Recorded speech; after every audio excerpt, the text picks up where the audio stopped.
हाल ठीक हो उम्मीद करें खैरत नालो सो तो को पता जी है अस शोरूम दे माशाल्लाह काम करें तो को अपना दोस्त दिखे माशाल्लाह ये देखो सलाम करो जैसे ये हेलो माशाल्लाह एवरीवन, क्या हाल है? ठीक है। तो ये माशाल्लाह वीआईपी छोरे वे अच्छा बच्चे है माशाल्लाह दी अम्मी राजनपुर दी है माल पानी पी थी मैं कराची बंदा करो बारे सीव का करे ये पूरे वो मैंने देवे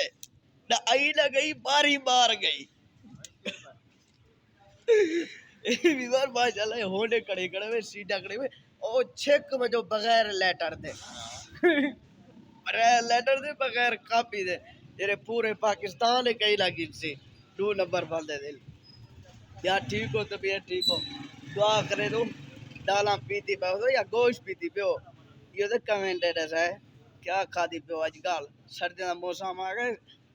अब अम्मी को आको सवनी सवनी कड्ढे कंबल कड्ढे ये ना बादल वाला डॉक्टर कराया बेटो ड्रिप लवावा आजकल मेडिकल महंगे थी क्या मेडिसन भाई मेहरबानी करो अपना ख्याल करो तेरे बाहरों निकलो रुमाला कपड़ा सेट सेट ही क्या करो ये देखो खिलदा बेटे वे माँ जो शक्ल है ये देखो सोना सोना है मच्छी वाला कर ख्याल कराए बात दे रहा हुए बादल में ढट्टे पाओ बुखार आ गया थी कोसा आ गए इधर तो तबीयत पहले अपना ख्याल करो ये ना हो बादल वाला कमेंट मारो दसिया ना हुई मैं तो इन्फॉर्मेशन पहले देना रहा ही जल्द तो सर्दियों में दूसरे कट्टे भी दाने दे दो रखो ये ना हो बादल परेशान